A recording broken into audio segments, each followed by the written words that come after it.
Hello everyone. Welcome back to our channel, Canada Immigration. We hope you're doing great. Breaking news.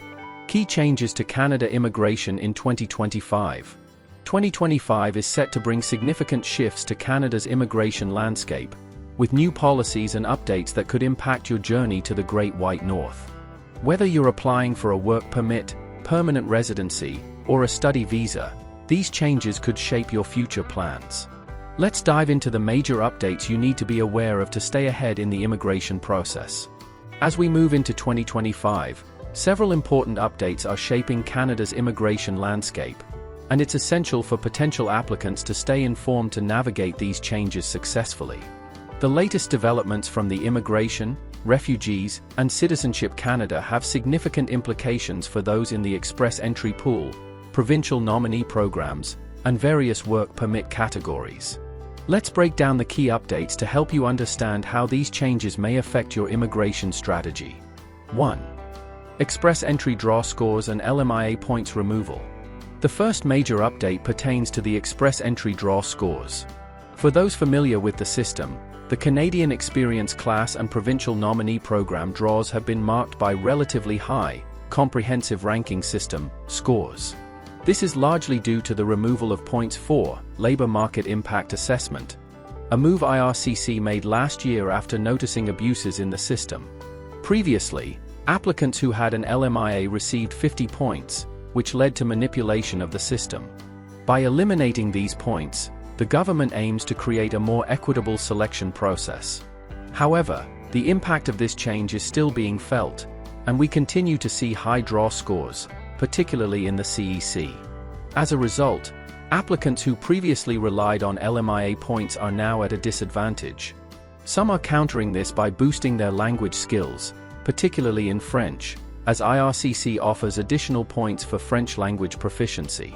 Those studying under a post-graduation work permit are also seizing the opportunity to learn French in hopes of benefiting from both French language draws and the CEC selections. 2. Provincial Nominee Program Cuts. A significant and concerning update for many is the 50% reduction in provincial nomination slots for 2025.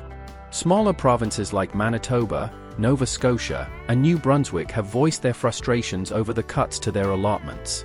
This reduction is seen by many as a blanket punishment for the housing challenges faced by larger provinces like Ontario and British Columbia.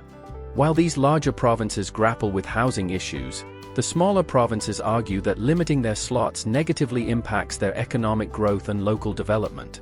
These changes particularly impact people already in Canada, as the provincial nominations are more likely to favor applicants with ties to the province, such as those who have studied or worked there.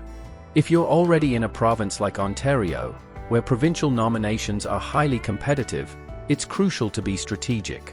If you're on a PGWP in a province with limited opportunities, you may want to consider relocating to a smaller province to improve your chances. 3. Ontario's new provincial nominee slots. In more positive news, Ontario has introduced a new allocation of 200 provincial nomination slots for 5 selected communities within the province. Communities such as Thunder Bay, which previously participated in the rural and northern immigration pilot, will have more opportunities for individuals to secure provincial nominations.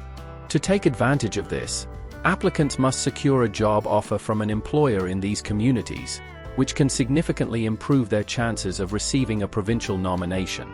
However, the process is not without challenges. Ontario's provincial nominations have been experiencing long processing times, with some applicants waiting up to 8 months for approval.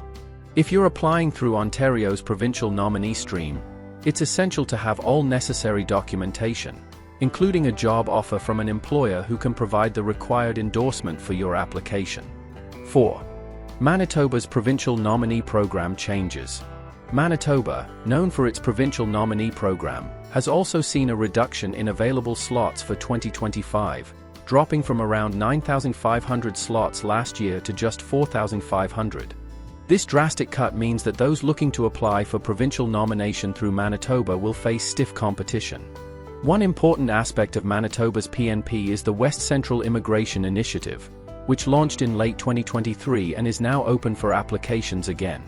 For those currently residing outside of Manitoba, there's still an opportunity to apply by securing a job offer in one of the designated communities within the province.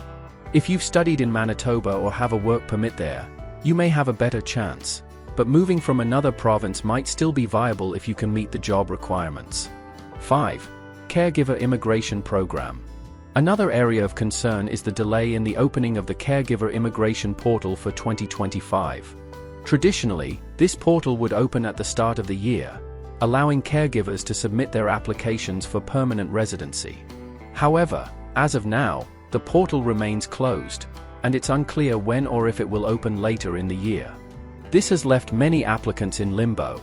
There are speculations that IRCC might change the process or eligibility criteria, potentially shifting to a more continuous application system rather than the one-time submissions seen in previous years. 6. Parents and Grandparents Sponsorship. One of the more contentious updates this year involves the Parents and Grandparents Sponsorship Program. While the pathway remains closed for 2025, some argue that the program should be revised to accommodate younger parents who could contribute to Canada's economy. Currently, there is little economic benefit to bringing older parents into Canada, especially considering the high costs of healthcare and caregiving. It's likely that IRCC will revisit this pathway, but for now, there's no immediate opportunity for new applications. 7. Spousal Open Work Permits. Changes have also been made to the eligibility criteria for spousal open work permits. Two categories exist: one for international students and one for foreign workers already in Canada. For both categories, there are restrictions based on the spouse's occupation and length of their program. If your spouse doesn't meet these criteria, applying for a spousal open work permit may not be possible. As always, it's advisable to have a backup plan when applying for Canadian immigration programs. 8. Study Permit Cap. Finally, the Study Permit Program for 2025 has introduced a cap.